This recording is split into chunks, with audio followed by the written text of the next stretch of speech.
Selamat datang di Anti Kritik Podcast. Perkenalkan, saya Anti. Ini adalah siaran audio pertama saya.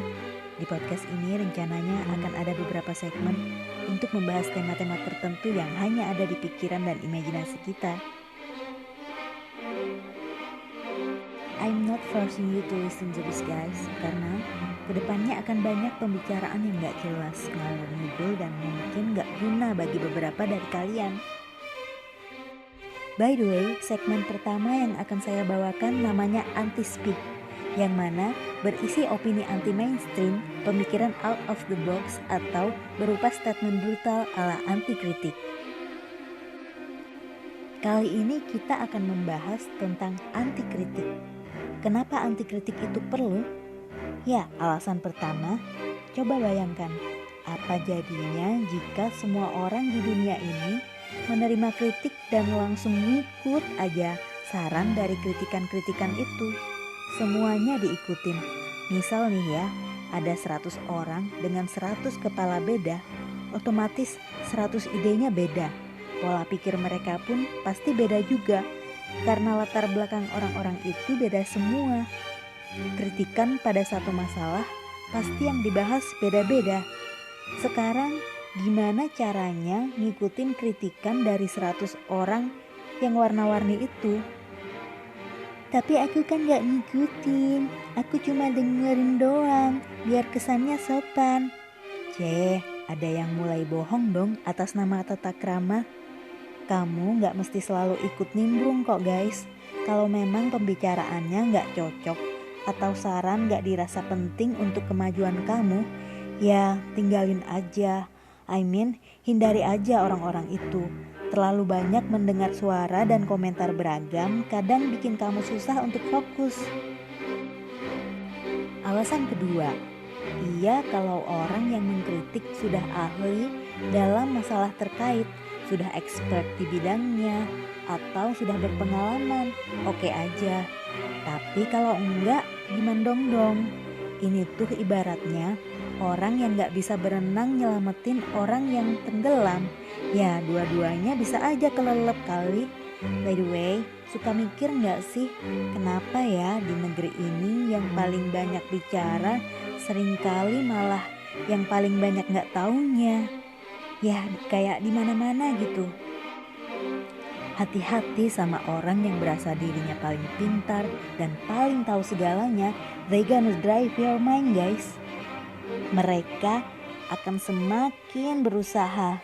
Halah ribet, tinggalin aja deh guys. 3.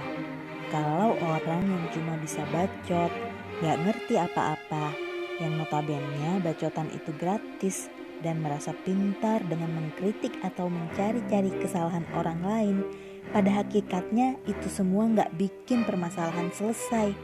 Ironisnya, justru kadang bikin masalah tambah ribet, semrawut, dan makin pelik. Kalau gak ada solusi yang berarti, buat apa?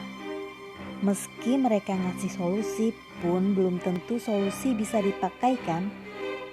Misalnya ada kakek-kakek kelahiran tahun 1930-an gitu, ngasih saran anak-anak milenial sama generasi alfa buat nyari kerjaan di kantoran.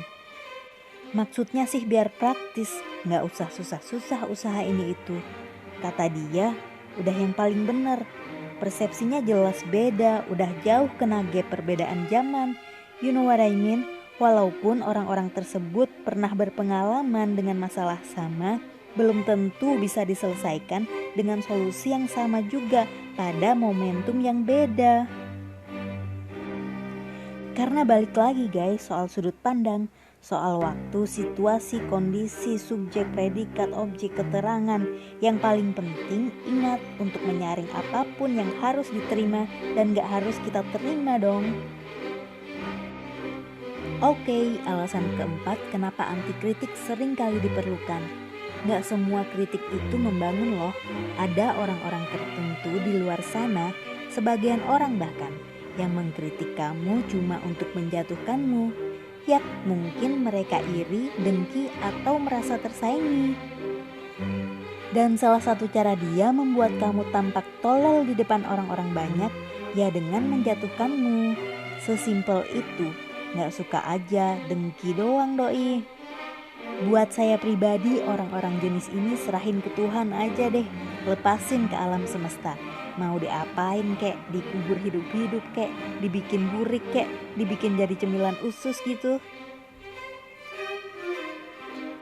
Beberapa orang mengkritik hanya karena ego merasa dirinya lebih senior.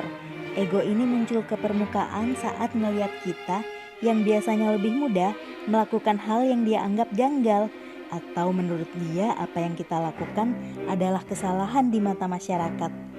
Ya, masyarakat di sekeliling dia aja dong tentunya, karena tiap komunitas masyarakat yang beda kan aturannya juga beda-beda. Bukan cuma ego senior, tapi juga bisa karena ego atau perasaan lebih. Karena punya status pendidikan lebih tinggi, pendapatan lebih besar, penampilan lebih yahut, atau memiliki pekerjaan yang menurut mereka lebih wah dan superior. Sekali lagi nih ya, menurut mereka. Jadi hal-hal yang barusan saya bilang itu relatif. You know lah, kalau sudut pandang itu semakin di ujung jadi makin sempit. Anti kritik itu perlu untuk menyeleksi mana kritikan yang bisa dipakai atau nggak bisa dipakai, mana yang membangun atau cuma ngerecokin, mana yang bisa dijadikan acuan atau yang nggak harus diajak main-main terus. Jika itu kritikan dari mentor pribadi, coach, pengajar, terlebih praktisi yang pengalaman dan expert di bidangnya, silahkan aja terima dengan hati lapang dan pikiran terbuka. Tapi jika itu kritikan dari orang-orang random yang belum jelas niatnya mau ngapain, dan kritikan juga kurang bonafit karena dia juga gak gitu paham sama apa yang dia omongin, ya kamu tahu kan, anti kritik saja. Makasih buat yang udah pada mampir, silahkan klik tombol follow-nya biar bisa datang lagi. Buat yang munarok silahkan pergi karena podcast ini cuma buat yang ngerti. Agree to disagree. Salam anti kritik.